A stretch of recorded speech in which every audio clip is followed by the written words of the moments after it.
Es ceru, ka ir redzams. Jā, uzlikšu uz lielā. Jā, un varbūt nedaudz runājot arī par izvēlēto tēmu un arī par to, ko es runāšu par komunikāciju kā instrumentu došai un efektīvai aprūpei ārstniecības iestādēs, tad tā pieredze ir ļoti vienkārša. Man liekas, katrs no šeit klātesošajiem ļoti labi apzinās un zina, ka mēs ļoti bieži apspriežam un runājam par tādām lietām kā kvalitatīvu aprūpi, efektīvu aprūpi un viss pamatā, ar ko mēs saistam, tas ir tik tiešām analizējam situācijas, analizējam sūdzības, analizējam problemātiskos gadījumus, kas ir izveidojušies, lai saprastu, kas tad ir iemesls varbūt netik efektīvai aprūpei ārstniecības iestādē, neatkarīgi kāda būtu šī iesaistītā struktūra vienība, jo mēs visi esam vienā laivā un nav kāds svarīgāks vai mazsvarīgāks, ja, jo, lai efektīva aprūpe notiktu, tad zobratiņiem visiem ir jāgriežās. Neatkarīgi, cik viņš liels būtu, vai cik viņš ātri grieztos un cik zobiņā dziļa būtu tā gropīte. Un pamats jau ir vienmēr, varbūt netik efektīvai aprūpei, to neviens nevarēs noliegt, tieši komunikācija, savstarpējā komunikācija. Jo pēc būtības, ja mēs skatāmies, varbūt to gadījumu, kas tiek analizēts saistībā ar kaut kādām komplikācijām, ar pacientu sūdzību, ar pacientu neapmierinātību, pamatā ir komunikācijas problēmas. Komunikācijas problēmas, kas izriet ne tikai pacientam savstarpēji komunicējot ar ārstniecības personālu, aprūpes personālu, bet arī tas, kad ārstniecības aprūpes personāls varbūt ne tik pareizi arī komunicē tieši ar atbalsta struktūru vienībām. Un tieši iztrūkst mums šīs savstarpējās sarunas, šīs apspriešanas, šīs analīzes, šīs procesu analīzes, ja, un procesu varbūt uzlikšana, lai visiem būtu saprotami, kā tam būtu jābūt un kas, kuram, kurā brīdī tik tiešām būtu jādara, lai mēs sasniegtu šo aprūpes efektivitāti. Ko tad mēs saprotam ar tādu efektīvu un drošu pacientu aprūpi? Ņemot vērā, kad man tik tiešām šī tiešā darbība ir skatīties un veidot šos procesus pēc iespējas, lai viņi būtu efektīvāki, lai aprūpes kvalitāte uzlabotos, tad viss, kas saistās ar efektīvu un drošu pacientu aprūpi, mēs saprotam, ka tas ir viss, ko mēs varam izmērīt pacienta ārstēšanās laikā. Jā, tas noteikti būtu gan no aprūpes viedokļiem, ja mēs skatāmies, tie noteikti varētu būt šie, vai pacientam ir izgulējumi vai nav izgulējumi, ja? Vai pacients laicīgi ir saņēmis medikamentus, vai viņš norādītajā laikā ir saņēmis, vai pareizos medikamentus īstajā brīdī, īstajā laikā, ja? Personāla drošība viennozīmīgi, pacients, ja neraksta sūdzības, tas jau mums arī ir rādītājs, ja? Lai gan bieži vien pacients var baidīties, tīpaši hroniskie pacienti, kad, ja viņam ir šis atgriešanās atkārtot ārstniecības iestādē, tad arī šīs bailes, kas veidojās. Ja, ja pacients ir palicis dzīvs, ja, ir aprīkojums, lai varētu aprūpēt pacientu, bet pēc būtības to, ko mēs varam izmērīt, tā ir pacienta pozitīvā pieredze. Šobrīd par pacienta pieredzi tiek ļoti daudz runāts, un tas ir ļoti labi, jo kādreiz efektīvo pacienta aprūpi mēs noteicām paši ar saviem kaut kādiem tādiem kritērijiem, kas mums likās ļoti pareizi, ļoti labi, ja, un ko varētu izmērīt un skatīties, un ka tas būtu tas pareizākais, kā darīt, bet respektīvi tas nevienmēr ir tas īstais varbūt rādītājs, ja? Bet tieši tas, kā pacients, ko pacients saka par to, par savu atrašanos stacionārā, kādas ir viņa atsauksmes, kā viņš ir juties, ja? Vai viņš tik tiešām, viņa tā pieredze ir pozitīva. Noteikti viens no svarīgiem rādītājiem ir samazināts komplikācijas skaits, un te jau vairs nav runa tikai par to, kad vai māsa ir izdarījusi, vai ķirurgs ir izdarījis pareizi savu darbu, bet te ir tik tiešām viss komandas darbs, visas ārstniecības iestādes komandas darbs, ko varbūt pat pats pacients nevienmēr apzinās un novērtē. Jo biežākais, ar ko pacients saskarās ikdienā, tas tik tiešām ir māsa un ārsts, kas tā kā ir viņa aprūpes tādi korifeji, jāsaka, ja, kas viņu vada, bet mēs aizmirstam bieži vien arī paši, kad, lai mums tik tiešām šis samazinātais komplikāciju risks veidotos, ir ļoti daudz atbalsta struktūru vienību. Jo ķirurģijā jau dr. Petrons teica, tad ir viennozīmīgi ir šī instrumentu apstrāde, ja pareiza, laicīga, lai viņa būtu, un līdz ar to tātad tas var ietekmēt ļoti komplikāciju samazināšanos. Protams, medicīnas tehnoloģijas, kas tiek izmantotas daudz un dažādas tieši, lai mazinātu dažādus komplikāciju riskus, kas ir saistīti ar pacientu vispār pozicionēšanu un visām citām lietām. Ja, līdz ar to mēs arī mēram, un tas efektivitāti, kas var noteikti samazināts gultas dienu skaits ārstēšanai. Šis ir rādītājs, ar ko arī šobrīd ārstniecības iestādes savā starpā sacenšas, un, neteiksim sacenšas, bet to, ko viņas arī cenšas, ja, tā kā, lai pacients pēc iespējas mazāk atrastos ārstniecības iestādē, kur viņš var iegūt, protams, dažādas intrahospitālās infekcijas, ņemot vērā savu imunitāti, ja, savas saslimšanas, savas pamatdiagnozes, bet atkal, ja mēs skatāmies uz šo samazināto gultas dienu skaitu ārstēšanai, te atkal ir iesaistīti ne tikai tiešā nozīmē ārsts un māsa, ja, bet arī visas pārējās atbalsta struktūra vienības, kuras izdarot savu darbiņu, jā, tātad noved līdz galam šo ārstēšanas procesu, kas ir tik tiešām izdevies, veiksmīgs pacientam, ja, un līdz ar to viņš var doties mājās. Protams, arī zemes ārstēšanas izmaksas, ja zemes mirstības rādītājs un pacientu zem rehospitalizācija. Pacientu rehospitalizācija, protams, tīpaši hroniskajiem pacientiem, to varbūt ir samazināt grūtāk, bet kas attiecās uz tādiem akūtiem pacientiem, ķirurģiskām iejaukšanām, ja mums neveidojas komplikācijas, ja mums neveidojas citas tādas lietas, kas ir saistītas tik tiešām ar ārstniecību, tad arī pacienta rehospitalizācija šīs skaits noteikti samazinās. Un tas ir tāds rādītājs efektīvai ārstniecības noritei, efektīvai ārstniecības iestādes darbībai. Bet, ja mēs runājam par šo, kas man te kaut kā neiet. Ja mēs runājam par šo efektivitāti un ārstniecības iestādes tādu efektivitātes izmērīšanu, tad noteikti ir šis kvalitātes novērtējums, nodrošināšana un uzlabošana, bet jāsaprot, ka kvalitātes novērtējums ir tāda veselības aprūpes tehnisko un starppersonu aspekti, ja, kas ir aprūpes rezultātu mērīšana. Un tad te, ja mēs runājam, tad mēs saprotam kvalitāti, ja mēs mēram, tad tik tiešām kvalitāte nav mērām tikai kaut kādās atsevišķās lietās, ko es iepriekš minēju, bet tas ir arī šis tehniskais nodrošinājums laikā, vietā pareizajā, ja, un arī šī savstarpēja gan komunikācija, gan saprašanās, ja, mums vienam ar otru, jo, ja mēs nevaram nodrošināt komunikāciju, ja mēs nevaram nodrošināt atbilstošu veselības aprūpes tehnisko šo aprīkojumu, tad noteikti kvalitātes novērtēšana būs problemātiska.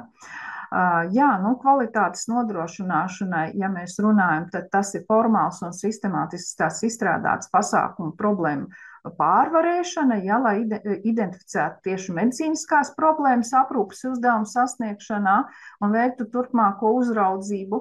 Līdz ar to mēs saprotam, ka šeit vēl jau vairāk mēs runājam ne tikai par ārstniecības personālu, kuram tik tiešām ir jādarbojas ar pacientu tieši veicot šo ārstniecību un aprūpi, bet te atkal mēs runājam par visām iesaistītajām šīm struktūru vienībām, atbalsta struktūru vienībām, lai tad varētu nonākt pie šī kvalitātes nodrošināšanas.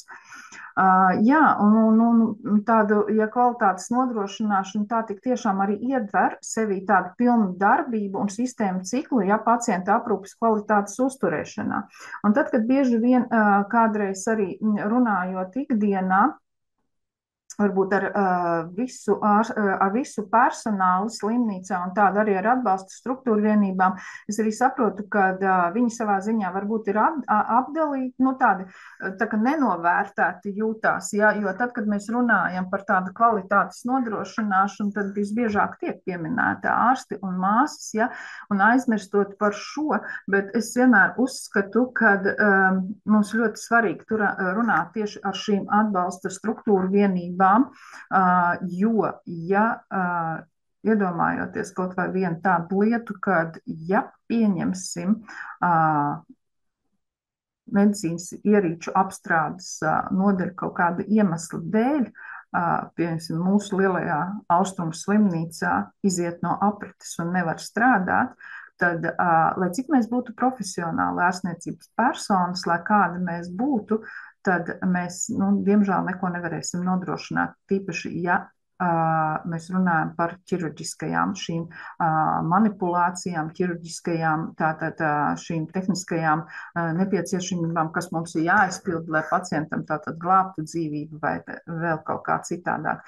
Tieši tāpat tās atbalsta struktūra vienība kaut vai aptiekas dienests, ja, ko varbūt neviens nepamana, ka pacientam tiek iedots medikaments, tā tabletīt, ievadīts kaut kāds medikaments intravenozi vai kaut kā citādāk, ja, bet ir šīs atbalsta struktūra vienības, kas to nodrošina. Un tāpēc es vēl jau vairāk gribu uzsvērt, ka mēs esam tik tiešām visi vienā sazobē kā zobratiņi, lai nokļūtu līdz šim kvalitātes nodrošināšanai.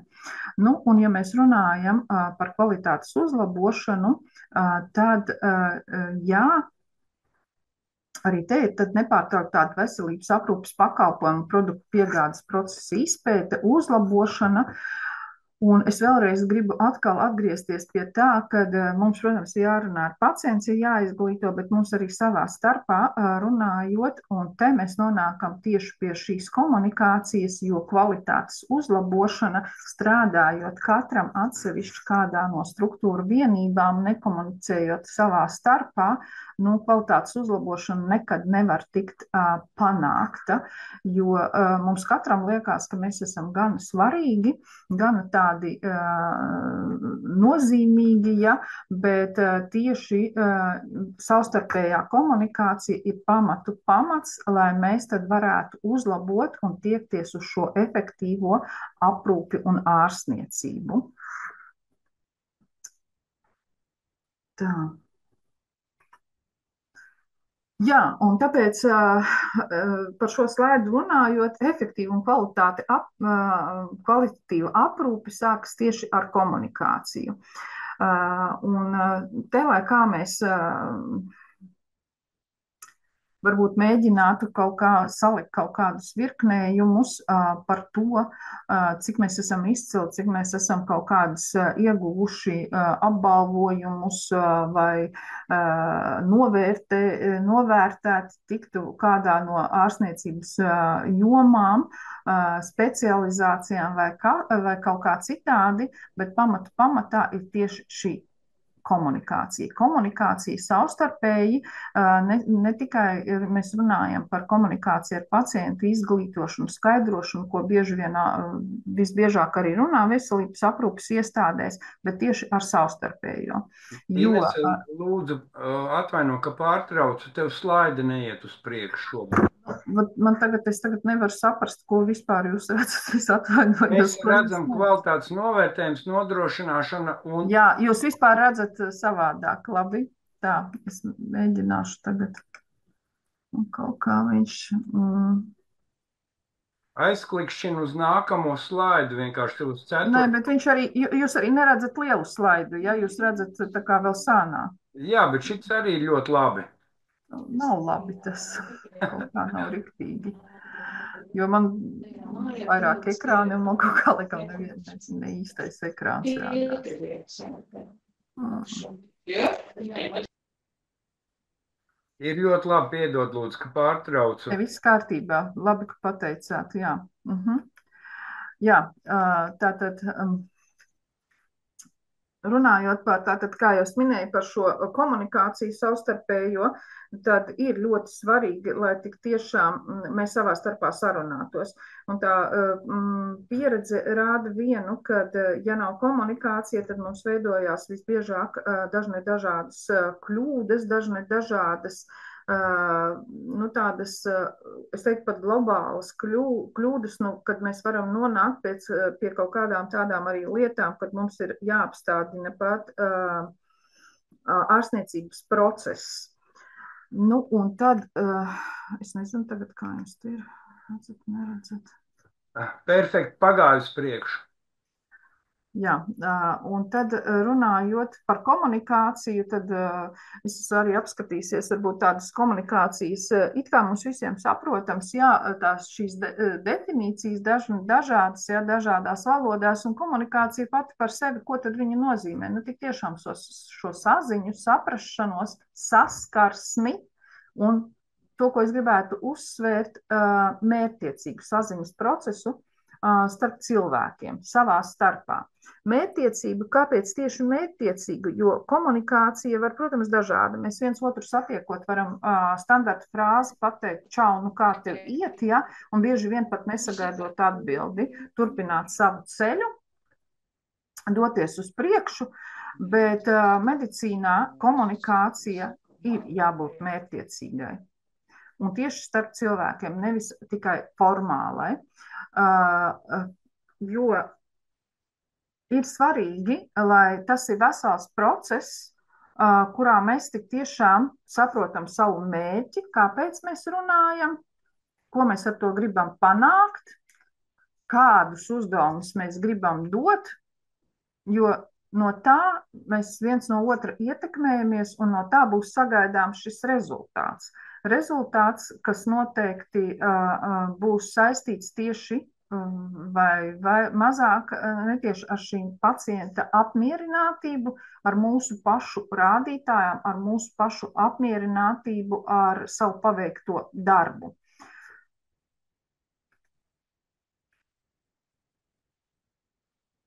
Un varbūt tad nedaudz tieši par šīm komunikācijas prasmēm.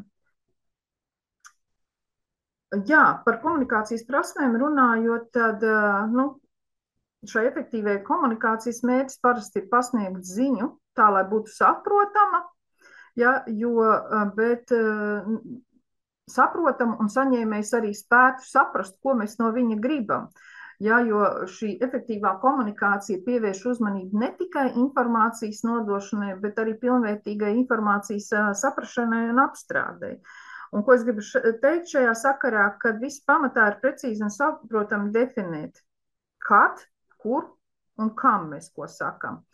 Jo runājot par šo komunikācijas prasmi, jā, medicīna ir laikam tā vieta, kur ļoti bieži tiek izmantots šis žargons medicīniskais, ja, un te domājot, runājot tieši par jaunajiem kolēģiem, kas ienāk veselības aprūpes iestādē vai atnāk no citas iestādes, tad šai komunikācijai mums būtu jāsaprot, ka mēs nevaram izmantot mums saprotamas kaut kādas apzīmējumus, mums saprotamas kaut kādas komunikācijas pieļautās iespējas, ja, jo mūs var nesaprast. Un mēs bieži vien aizbildamies ar dažādām lietām, savu steidzību vai vēl, un it īpaši, kas ir saistīts tieši ar tiem darbiniekiem, kas ilgstoši strādā, kad mums liekas, ka tas ir pats par sevi saprotams, to, ko mēs otram kolēģim pasakam. Un liekas, kā viņš varētu nesaprast, kā viņš varētu, un pasakot īsus tādus teikumus, neskaidri definējot, kas mums ir vajadzīgs, ja, līdz ar to pēc tam izveidot šīs konflikta situācijas ne tikai savstarpējā komunikācijā, tāpēc, ka mēs viens otru neesam sapratuši, bet arī konflikta situācijas, kas visbiežāk ir saistītas jau ar pacienta veselības aprūpes tādām komplikācijām, ja, vai neizdevušos gadījumu. Un šajā gadījumā, jā, tad šeit ir ļoti svarīgi, nevelti ļoti bieži veidojot procesus, kas ir saistīti ārstniecībā, kas nosaka tieši ar komunikāciju, un tad tiek aprakstīti pat, lai cik liekas tas, ka mēs esam ļoti attīstīti, izglītoti, ja, bet tiek aprakstītas pat šīs standarta frāzes, kas mums būtu jāpasaka, lai mēs saprastu. Tieši tāpatās, ja mēs runājam ārstniecībā par zilo kodu, tad arī zilo kodu formulējot, kas mums ir jāpasaka, tad mums jāpasaka, kur mums ir jādodās pats pirmais, ja, kam tas ir nepieciešams un kas tur par problēmām. Un tieši vispār komunikācijā runājot, nevis tikai par neatliekamajām situācijām, mūsu lielākās laikam ir šīs kļūdas, kad mēs nemākam definēt un pateikt, ko mēs gribam viens no otra. Tikai izsakot kaut kādas savas varbūtības, kas mums pašiem ir saprotamas, bet nevienmēr citiem ir saprotamas. Tāpēc es tik tiešām aicinātu, un tas man liekas ļoti svarīgi būtu tieši ārstniecības personām, runājot ar atbalsta struktūru vienībām, nodefinēt, kad mums kaut kas ir vajadzīgs, ko mēs gribam sagaidīt, ja, kur mums tas ir vajadzīgs un ko mēs ar to darīsim, kā mēs viņu to pielietosim. Jo šis ir tas, kas arī runājot arī par operāciju zāli, ja, par instrumentu apstrādi, tas ir bieži vien tīpaši, ja ir ļoti daudz operāciju zāles, ja, un mums ir, varbūt nav tik plašs klāsts operācija, tas var sagraut visu operāciju plānošanu. Ja mēs īsti nevaram nodefinēt, kāda tā operācija būs, kādi instrumenti mums vajadzīgi, un pieņemsim medicīnas ierīču apstrādes nodaļu nevar, jo viņi ir cilvēki visi, ja, ir jāsaprot, ja mēs neesam nodefinējuši, tad tā ir tā lielākā kļūda, kad pieņemsim tas tehnoloģija parks ir tik liels, cik viņš ir, un vienlaicīgi vienkārši sakrīt kaut kādas 2-3 operācijas, bet mūsu tas iespējamais instrumentu izmantojamais klāsts pietiek tikai 2 operācijām, nevis 3, ja? Un tad vēl vairāk attīstās šī komunikācija nelabvēlīgā gultnē, kad mēs vainojam izpildītājus, kam ir dots šis uzdevums, bet šis uzdevums ir ļoti neveiksmīgi dots, ja? Uzdevums ir dots neveiksmīgi, un līdz ar to kas pasliktina vēl sliktāku situāciju, un tas, kas īsti nav vainīgs, viņam jājūtās vainīgām tikai par to, kad šīs ziņas nesējs nav pareizi definējis savu vajadzību.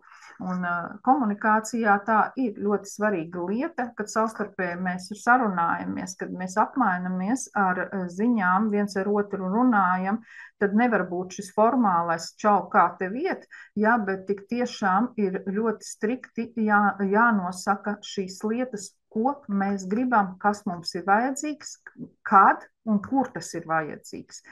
Jo, lai mēs varam tad visi arī plānot savas darbības.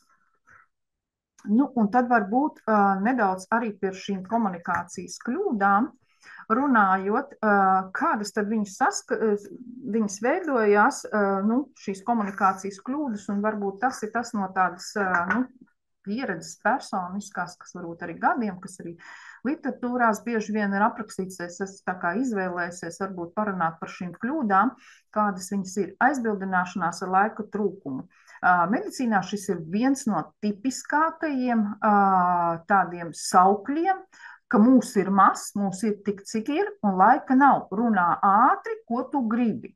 Ja, man nav laika, bet es aicinātu, lai kā nebūtu, tad, kad mums ir saruna un mēs komunicējam, mēs esam viens pret otru, un mēs komunicējam tikai ar konkrēto šo cilvēku, un viņš mums ir tik tiešām šis komunikācijā zvanu ziņas nesējs vai tam, kam mēs nododam informāciju.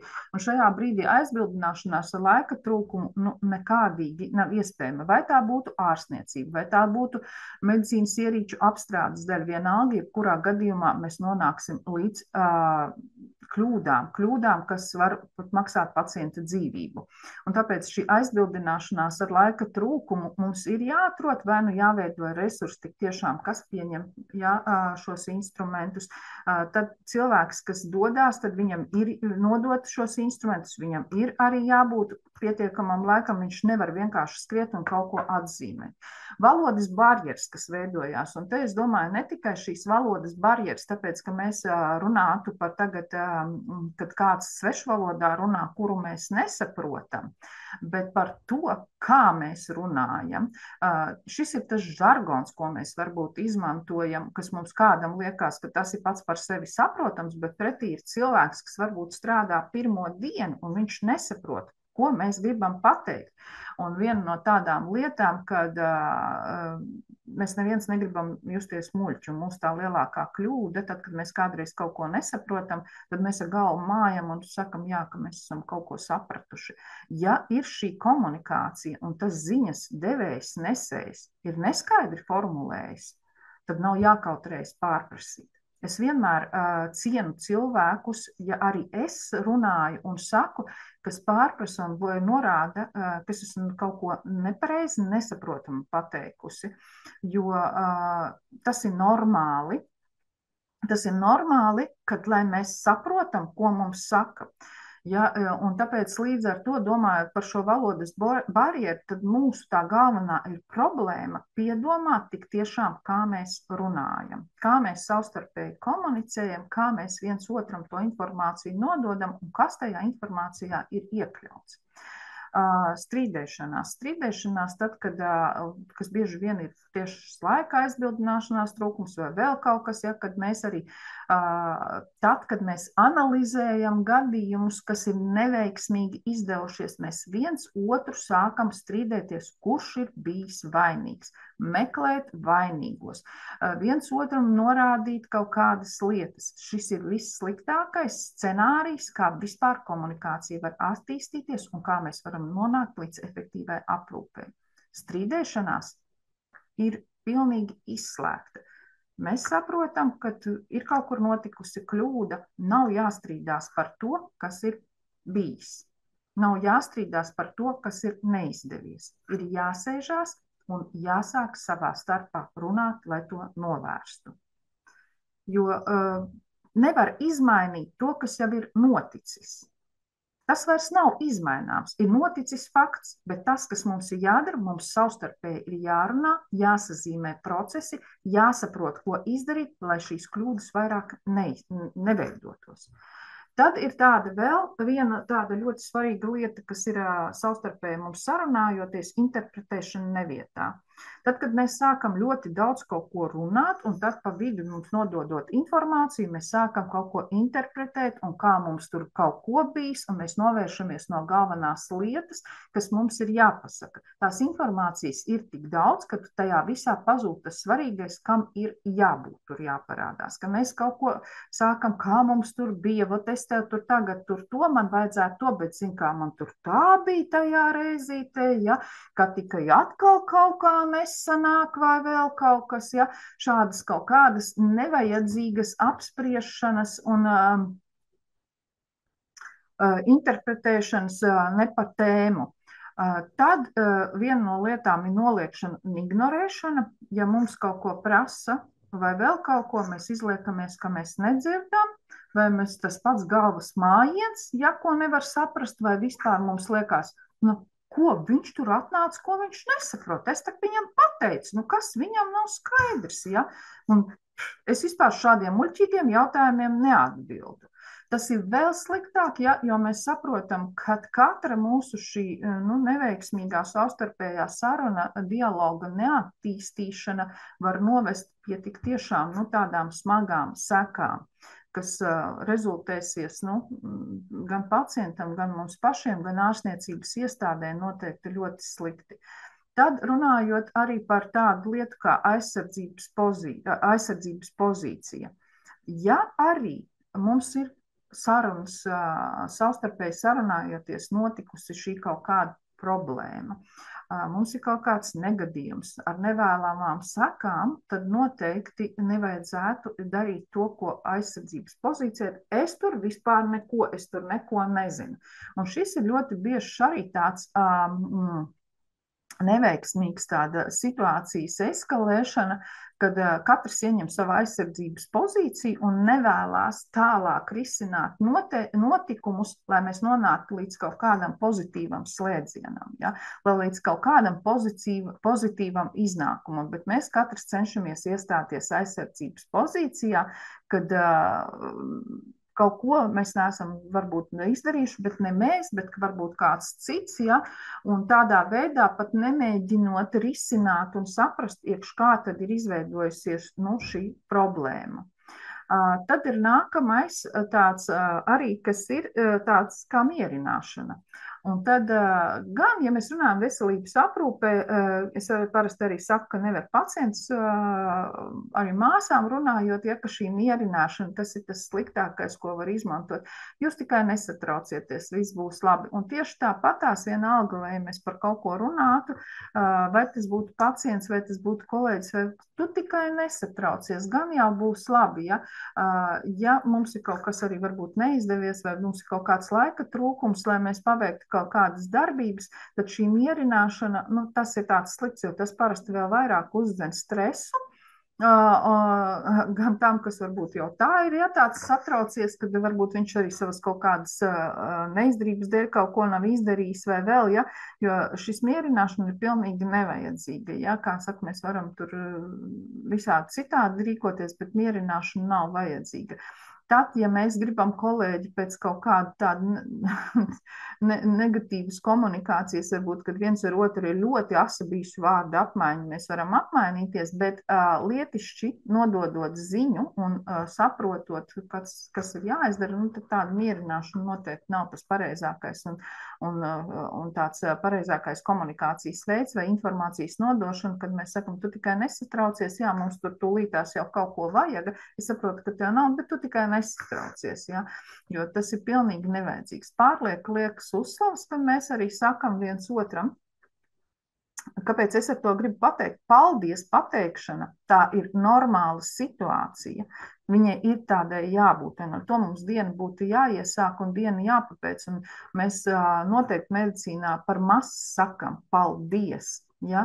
Un tas ir ļoti svarīgi pateikt šo paldies par izdarītajiem savstarpējiem darbiņiem, bet es uzsveru tieši pārlieku lielas uzslavas, ka mēs sākam viens otram teikt, jo tas bieži vien, jā, var arī kaut kādā gadījumā novest pie tā, ka cilvēkam, lai kā nebūtu, mēs visi esam cilvēki, ja, un mums tā kā varbūt, es neteiktu, ka galvā sakāp nedaudz, ja, bet ka tas var tā kā aptumšot prātu vai vēl, bet šīs pārlieku lielās uzslavas noteikti arī nav vajadzīgas, jo tas var radīt kādam arī tādas negatīvas emocijas un likties, ka tā ir tāda liekulība.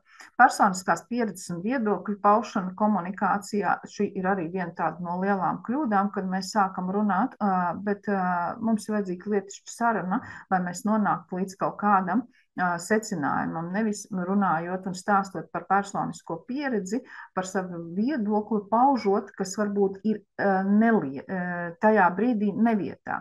Ja mēs runājam un analizējam savus šos negadījumus, šīs situācijas vai domājam, kā mēs labāk varētu izdarīt, tad noteikti mēs varam viņu iekļaut, izskatīt šo personisko pieredzi vai viedokli, kā var izdarīt labāk, bet tad, kad mēs nododam ziņu informāciju, ja viens ar otru komunicējam, tad vēl kaut kāda personiskās pieredzes un viedokļu iestarpināšana ir pilnīgi nevietā, ja, kad tādai apmaiņai. Līdz ar to arī svarīga ir šī tēmas nomaiņa.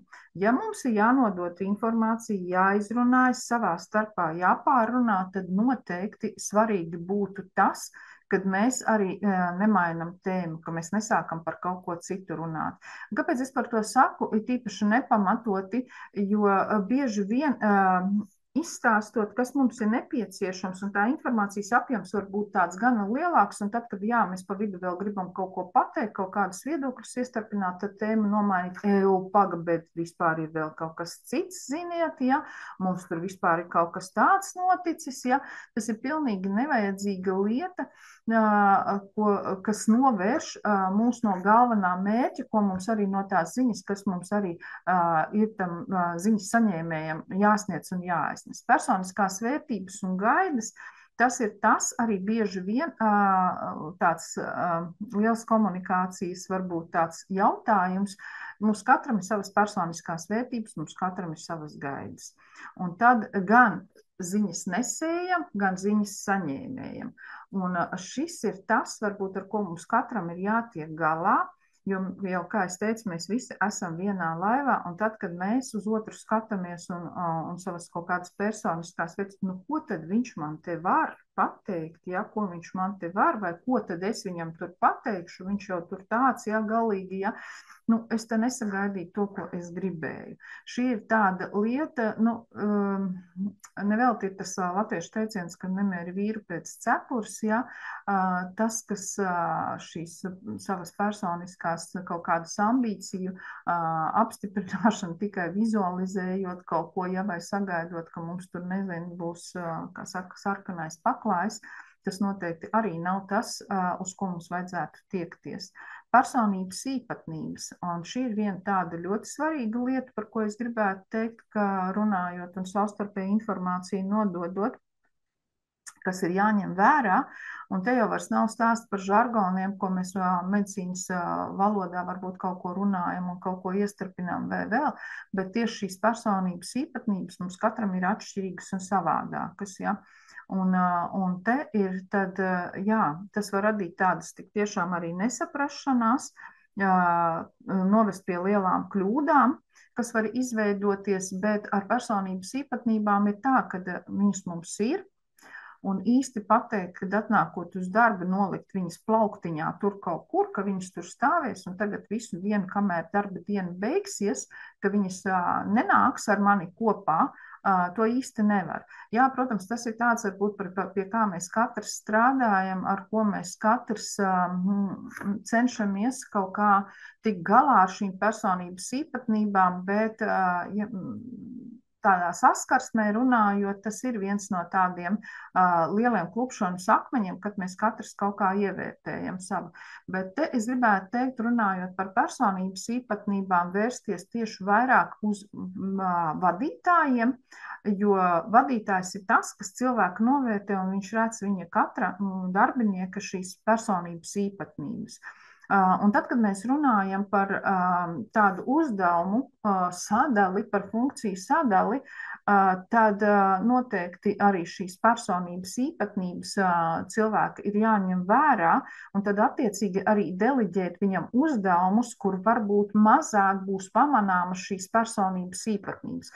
Jo personības īpatnības radīs stresu gan tam cilvēkam, kurš apzinās, ka viņam ir šīs un varbūt kaut kas neveiksmīgi, un tādā veidā mēs noteikti varam pat pazaudēt darbinieku, ja, gan arī tam, kas, nu, teiksim, to informāciju nes vai vēl, ja, tas būs appusējs tāds, tāda neveikla situācija, kas noteikti atstās tādas zināmas mieles pēc savstarpējās šīs saziņas vienam ar otru.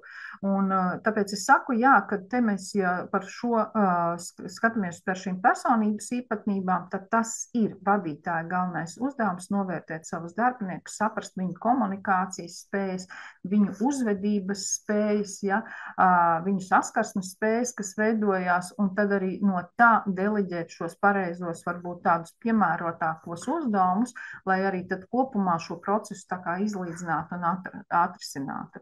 Nu, tad ir viens tāds ļoti svarīgs, kas medicīnā, neskatoties uz to, ka mēs jau neatkarīgajā valstī dzīvojam vairāk kā 30 gadus, ir hierarhija.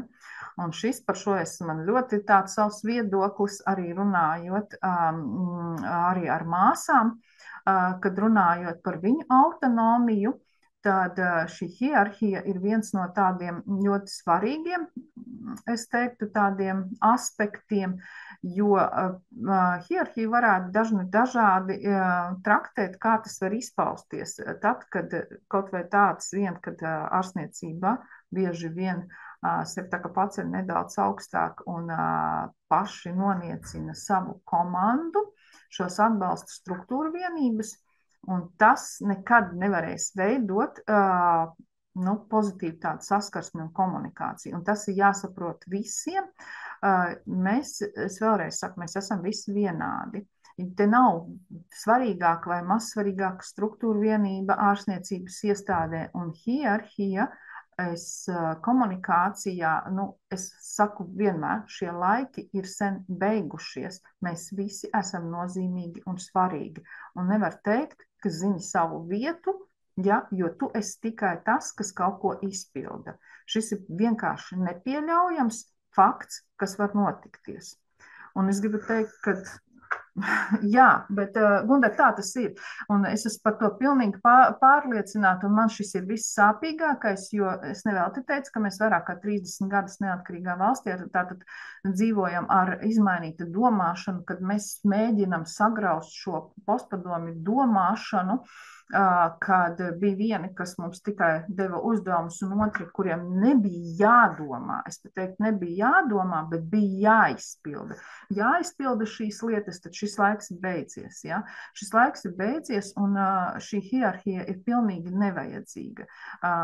Ja ir vienkārši komunikācija pareizi veidojot, mēs varam izrunāt lietas, kas varbūt atbilst katra kompetencei, bet cilvēka noniecināšana, cilvēka pazemošana jau sarunas veidā, tas nevar novest pie kaut kāda laba rezultāta.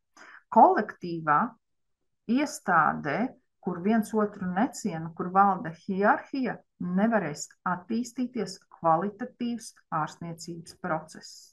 Vienkārši tas nav iespējams. Ja? Jo tur katrs, kā saka, dara savu darbiņu, sakostiem zobiem, nāk un pacieš. Jo ļoti bieži mēs arī zinām, ka joprojām vēl saglabājušies cilvēki, kuri atnāk, ja? Un tu jau redzi, ka viņš nāk pa gaitu un domā, viss tūlītās atkal, viņš tur atkal sāks, tagad man tur kaut ko teikt un atkal ar pazemojumiem. Ja? Tad tajā brīdī mūsu psiholoģiskais tāds ieslēdzās aizsardzības pozīcija, ka mēs pat negribam dzirdēt. Un, protams, ja viņš arī kaut ko gribējis pateikt tādu svarīgu, tas ir iemesls, kāpēc mēs kaut ko varam palaist garām un nesaklausīt, nesadzirdēt. Ja? Vai arī tad, kad tu ej un tev pretī kāds, tad, kad tu informāciju gribi nodot un tev kāds pretī saka, ko jūs te nākat visu laiku, kas te ir, vai tad dienā reizē nevar, ko te 10 reizes var steigāt? Un ja tev tas ir dienā jāklausās, vai tu to vienkārši sāc arī ignorēt, es atvainojos, Gunars iesmējās, bet tā tas ir un tev liekas, vispār neklausos, bet šī ir tāda lieta, kas ir tāda diezgan svarīga un ko es gribētu teikt, ka mums no tā ir jāattīstās. Ja? Tātad no šīs hierarhijas ir jāatkāpjas. Ja? Tātad arī hierarhija, protams, arī šķelošo uzvedību, ja? Kad mums tā kā liekas, ka mēs spridzinātāji esam, ja? Un tagad viss te tagad notiksies. Un te es gribētu teikt, ka bieži... Ines, lūdzu, pārtrauc. Mīlīši, izslēdziet savus mikrofonus. Piedod, Ines, turpini, fantastiski. Es te mēģinu izslēgt kameru, bet viņai jau nepaskatījās. Viņa paskatījās, darīt. Mums Inita Indriševiča, laikam, ir ieslēgts mikrofons. Mēs visi dzirdam, ko jūs tagad savā starpā runājat. Inita, jums vajadzētu izslēgt. Jā, man tagad vajag kaut kā mēģināt pie viņiem tikt klāt. Inita Indriševiča, izslēdzat savu mikrofonu, lūdzu. Jā, par šķeļošo uzvedību. Te es gribētu teikt, ka sasauksies kopā ar paudžu, laikam, un kultūru etniskās arī atšķirības savā ziņā, jo, ko es gribu teikt, mums ienāk, medicīnā ir tā, visi saprot, kad Latvijā medicīnā ir diezgan novecojis personāls. Piemēram, ja runājot par māsām, māsu vidējais vecums ir 52 gadi. Es nevarēšu pateikt par visiem pārējiem, ja kā ir, bet runājot tieši par māsām, 52 gadi. Un, protams, nu, mūsu, kā saka, nācija un mūsu tauta, nu viss nav 52 gados. Mums ir arī jaunie cilvēki. Un te, kad satiekās šīs paudžu un kultūras un etniskās atšķirības, un šī šķeļošā uzvedība veidojās, ja, ka mēs tur tagad gribam spridzināt, un mēs tur esam kāds baigi foršs un fiks un ātrs un visu, un ko jūs tur te tagad, jūs tur vecie neko nesaprotat, mēs te jaunie atnāksim, jums tagad parādīsim, kāda ir pasaule, kā viss izskatās, ja.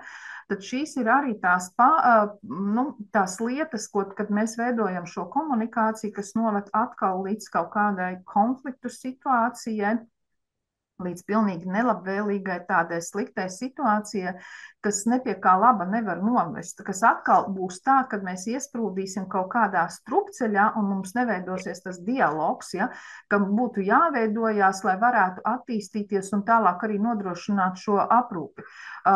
Jā, runājot arī par kultūrām, kas laikam noteikti arī šobrīd ir ļoti tāds aktuāls, ņemot vērā visu gan politisko situāciju, ja, gan arī šīs etniskās atšķirības.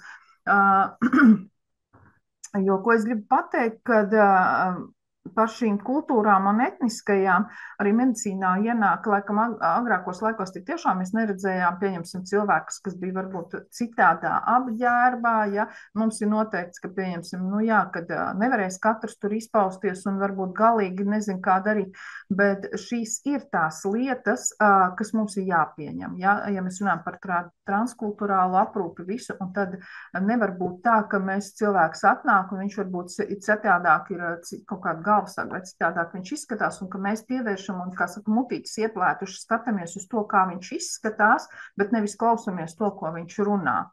Ja, tā kā tās ir tās, nu, un arī, protams, nerunājot tikai par tādām kaut kādām citām, arī runājot, arī saskaroties par šiem, nu, pieņemsim, nezinu, man arī šāda ir pieredze bijusi, pieņemsim, par tetuvējumiem, ja, kad, nu, kā mēs viņu ņemsim darbā, nu, kā viņš tagad izskatās, nu, kā tas būs, ja.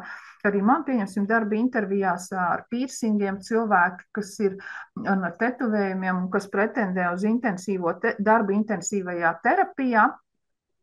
Jā, tad mums arī tāds pārdomu brīdis, ka kaut kādus gadus atpakaļ bija, un es teicu, ārprāts, un kā tagad būs, ja tā māmiņa pamodīsies, tagad, visas nāks pie samaņas, un pretī viņai būs kaut kas tāds, nu kā viņa uz to reaģēs, ja. Jā, nu redzat, arī, pieņemsim, šis ir tāds, varbūt, kas rada mūsos aizspriedumus un kaut kādas citādas tādas lietas, ja, kas mums tā kā liek uzreiz, nē, mums laikam nevar ar viņu nemaz tā saruna attīstīties, bet ir vērts kādreiz arī runāt ar šiem cilvēkiem un saprast, jo mēs to, ko novērtējam, ne tik daudz viņu vizuālo izskatu, bet viņa smadzeņu kapacitāti, viņa IQ sapratni, tātad kā viņš spēj komunicēt un ko viņš var pateikt, jo varbūt viņš būs tieši tas, kas būs vēl labāks komunikācijā, spējas tieši runāt, ja, un tās prasmes un izskaidrot savu to situāciju, nekā varbūt tas, kas ir tādā, kā saka, galvenā uzvalkā ar kaklasaiti. Nu, jā, attiecību vēsture, tā ir arī tāda ļoti svarīga lieta, ko es teiktu, kad ir jāņem vērā. Un ko nozīmē attiecību vēsture? Es nerunāju par tādām personiskajām attiecībām, kā saka, tādā tuvā kaut kādā kontakta vai intīmajā tādā ceļā, bet es runāju par attiecību vēsturēm, kas mums kā kolēģiem savā starpā veidojās. Ja mums viņas ir un izveidojušās sliktas un šīs lietas nav izrunātas un atrisinātas, tad vienmēr ir ļoti svarīgi, lai mēs cenšamies, respektīvi, un tas ir atkal ļoti svarīgi arī no vadītāja viedokļa, lai tie, kas cilvēki varbūt, kuriem ir šī attiecību vēsture, darba attiecību komunikācijas vēsture neveiksmīga un kas varbūt nav atrisinājusies, lai tik tiešām pēc iespējas viņi mazāk savstarpēji saskartos, lai neveidotu vēl kritiskāku šo situāciju, lai izvairītos no neveiksmīgas tādas komunikācijas. Jā, kā jau es minēju, žargons, paradumi, stereotipi, nu, tā ir tāda lieta, kas noteikti ir neveidos to komunikāciju labāku, ja, un par stereotipiem runājot, tīpaši, kad mūsu veidojās šie aizspriedumi, ja, kaut kādas tādas domāšanas vēsturiskas, ja, kad mums liekas, nu, jā, ka tā tas ir, tas tikai var graut un nevis attīstīt un pilnveidot komunikāciju. Atšķirīga izglītība un kvalifikācija. Es negribu nevienu aizskart un pazemot, un mans mērķis nav, ka visiem ir jābūt augstākai izglītībai un maģistra izglītībai, kā es vienmēr saku, nevis diplomu kopums pierāda cilvēka saprašanas spējas, ja, bet es gribu pateikt to, tad, kad mēs runājam ar cilvēkiem, tad nevajag izpausties mums tieši pašiem, cik mēs esam, es atvainojos, nu, zinoši, ja, cik mēs esam gudri, cik mēs esam izglītoti kaut kādā lietā. Komunikācijā ir jāspēj nolaisties, nu, nenolaisties, es teiktu, jāatrod pareizā valoda, kā mums savstarpēji runāt un pateikt, lai mūs visi saprot. Jo mēs taču runājot arī ar pacientu mēs viņam nerunājam medicīniskā terminoloģijā, mēs mēģinām viņam izskaidrot, un tad nav nekāds jautājums, ja, par kaut kādām izglītībām, un to es gribu pateikt, ka savstarpēji kolēģiem savā starpā nevajag spīdēt ar sava prāta zināšanu spožumu, nu, viņus vajag pielietot tur, kur viņus vajag. Ja? Bet nevis tā, ka lai mēs kaut kādā veidā ar savu šo nu, nezinu, zināšanu par kaut kādām lietām, ka mēs otru pazemojam kaut kādā veidā. Jā, nu, un tad pretī, protams, veidojas arī bailes pazaudēt profesionālo identitāti, ja mums priekšā stāv viens cerbers, kurš visu laiku saka, ko tu nesaproti, kas ir vēl kaut kas, jā, vēl kaut kas, tad ir šīs bailes pazaudēt arī veidojot šo profesionālo identitāti, un ko mēs darām, mēs vienkārši brīžiem klusējam vai nu kaut ko noņurdam. Un šī noņurdēšana vai klusēšana noteikti atkal nevar attīstīt tādu attīstības gaitu tālāk kaut kādai sarunai, kaut kādam dialogam, kas ir pamats, lai tālāk atkal attīstītu citus procesus un novestu viņus, ja, līdz galam. Jā, sarežģīti gadījumi tādi, tad, kad mums veidojās, tāpēc es saku, tas ir tāds jau pats par sevi izveidojies konflikts, un tas ir, un tad ir jābūt varbūt kādam moderatoram un vidutājam, ja viņš ir ļoti sarežģīts izveidojies gadījums, kas, lai noslāpētu visas puses un neļautu eskalēties negatīvām emocijām, kas noved pie savstarpējiem apvainojumiem, un beigās ir tā, ka nemaz nav risinājums. Visi savā starpā izbļaustās, viens otru aplamā, viens par otru saka, ka tas ir vainīgs, ja? Bet beigās visi savā starpā izstaigājas, visi ir izbļaujušies, emocijas ir nolaistas, bet risinājumi jau nav. Ja? Tāpēc bieži vien sarežģītos gadījumos ir vajadzīgs šis moderators, jeb sarunu vedējs, kas cilvēkus tā kā kaut kādā brīdī pieklusina, bet arī liek viņiem pieturēties pie tā, ka mums runājot arī to sarežģīto gadījumu, ir jānonāk līdz kaut kādam risinājumam, ir jāsaprot, nu, kas tā bijis ir pa problēmu, kā mums viņu atrisināt, ja? Ne tikai meklēt vainīgos un vienam uz otru sakliekt. Nu, un arī pie ātriem lēmumu pieņemšanas tādas arī, kad mums ir ļoti ātri jāpieņem tādas kritiskas situācijas un ātri jāpieņem lēmumus, tad arī šis var būt tas, kas bieži vien, kad mēs mēģinām, ja, nu, doktors Petrons jau teica, ka operācijas zālē, es piekrītu arī es, kad komandā strādāju, mums bija izveidojies, kad mēs principā savā starpā nerunājām, ja, mēs zinājām jau tikai no tā redzot, ko te ekrānā redz, kur jāņem biopsijas vai vēl kaut kas viss, ka mēs vienkārši samājāmies un ar acu skatieniem. Bet tas ir veidojās tad, kad tu ilgstoši jau strādāji, ja, un tu zini, bet ātra lēmuma pieņemšana ir tīpaši, ja tev ir jāpieņem ātri lēmumi un tālāk jau viņi jānodot ir šī informācija, bieži vien arī var būt kā kļūda tālākai informācijas nodošanai, tātad, lai varētu veiksmīgi noritēt tālākais viss process. Nu jā, tas ir tāda mana varbūt tāda ekspektācija par tām komunikācijas kļūdām, kas veidojās, tā mana pieredze varbūt gadu, kas ir, kā es caur viņu skatos, ja, caur to prizmu, jo es tik tiešām arī šeit pieminot kaut kādas lietas, es nevienu negribu nec aizvainot, nec vēl kaut kā, ja, bet varbūt likt dažreiz aizdomāties un no malas paskatīties uz lietām kā tad mēs savā starpā runājam, kā mēs savā starpā runājam, ja, un kas ir tās varbūt tik tiešām padomāt, nu, vai tas bija pareizi, vai tas bija vajadzīgs, bet pats galvenais, vai mēs nonācām pie rezultāta, kādu mums vajag, vai mēs tikai izdevām kaut kādas savas emocijas, ja, un viss. Jā, nu, un tagad runājot katrai šai komunikācijai, lai viņa būtu veiksmīga vai neveiksmīga, lai kā tas nebūtu, ir svarīga šī atgriezeniskā saite, par ko visbiežāk mēs aizmirstam. Šī ir tā lieta, ko mēs mēģinam uzsākt sarunas, ja viņas ir pozitīvas, ja notiekās pozitīvs notikums, mēs visi priecājamies, sitam plaukstus, viss ir izdevies. Viss ir forši, bet arī tajos gadījumos necenšamies šo atgriezenisko saiti iegūt. Jo varbūt tas bija tāds veiksmes gadījums, bet vēl jau vairāk, ja situācijas ir kaut kādas varbūt netik labas, vai varbūt mums viss izdevās, bet, kā saka, nu, tā ar pašiem nagu galiem, mēs biežākā šī kļūda varbūt ir tāda, ka neeksistē šī atgriezeniskā saite, ka mēs negribam saprast viens no otra, vai viens otru ir sapratis, vai situācija ir izanalizēta. Viens otram kaut kādu informāciju nododam, pagriezamies, čau, saprati un aizejam. Un viņš tur nabaks pat nespēja pateikt, ka es kaut ko tur nesadzirdēju, varbūt es kaut ko nesapratu, ja? Un tad ir tā, ja runājot par atgriezenisko saiti, ir svarīgi, vai mēs viens otru esam sapratuši. Un tā ir tā lieta. Mēs runājot par, arī teiksim, ja mēs runājam par to, kā mēs atdodam instrumentus, ja, apstrādē vai vēl kaut ko, vai es esmu 100% pārliecināta, ka tas ir ļoti bieži, ja, kad ir tā, ka mēs noliekam, vai nu vispār noliekam, atstājam, vai nu kaut ko pasakam, un nemaz pat neesam sapratuši, vai tas, kas pieņem tos instrumentus, vai viņš saprata, kad mums to komplektu vajag.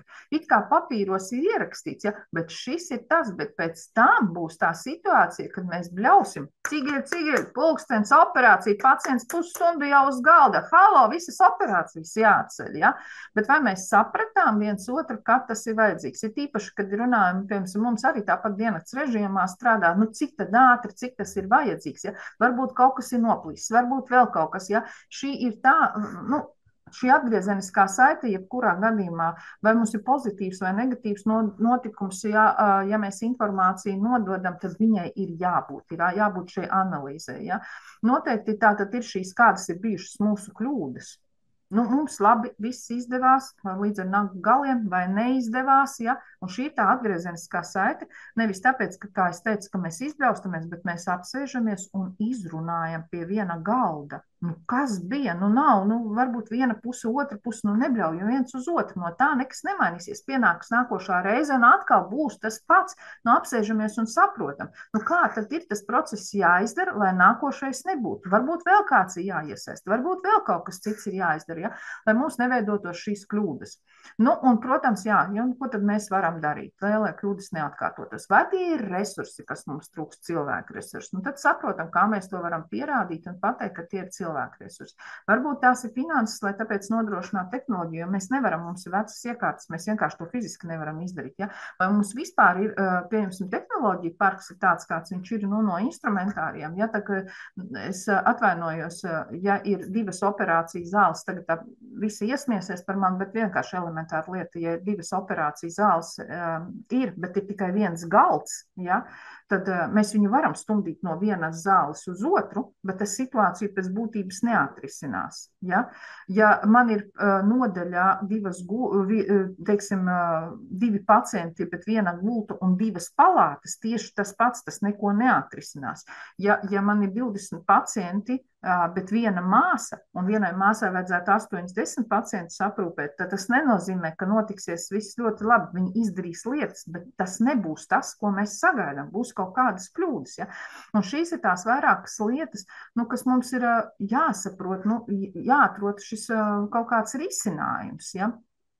Līdz ar to es teiktu tā, ka, ja mēs runājam par atgriezenisko saiti vai ikdienā, tad, kad mums ir kaut kas izdevies vai neizdevies, arī tad, ja mums viss ir izdevies, jo bieži vien mēs par komunikācijas kļūdām runājam tad, kad mums neizdodas.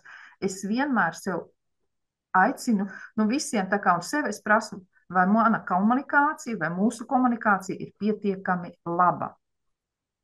Tas ir tas galvenais jautājums, ko es vienmēr sev uzdodu, un arī tad, kad es dodu uzdevumus, vai mana komunikācija ir pietiekami laba. Strādājot arī runājot ar studentiem, mans vienmēr tas sauklis. Ja students kārto eksāmenu, un 50% studentu nevar nokārtot eksāmenu, tad problēma ir manī, nevis studentos, jo mana komunikācija ar viņiem nav bijusi pietiekama. Ja darbā, dodot uzdevumus tālāk stacionāru galvenajām māsām, viņas nav sapratušas vai izpildījušas ir kaut ko ne tā vai nav laikā, tad tā ir manas komunikācijas problēmas. Un man ar to ir jātiek galā, nevis jāvaino kāds cits, ka viņš to nav sapratis, ka viņš nav izdarījis vai vēl. Tas nozīmē, ka man ir jāpārdomā un varbūt jāapsēžās ar visām, piemēram, 5 stacionāru galvenajām māsām un jāuzrunā. Un izrādās, ka viņi katra saprata savādāk, bet, ir kaut kādas kopējas nianses, un uz ko viņus pamata. Jo vienā brīdī tu teici to, pēc tam tu runāji par to, pēc tam tu to, un vispār tā informācija bija par visu kaut ko, ka beigās mēs nesapratām, par ko tu runāji. Ja? Tāpēc ir šis, ja mums katram arī ne tikai jāsaņem, bet arī katram sev ir jāuzdod šis jautājums, vai mūsu komunikācija ir pietiekami laba. Ja?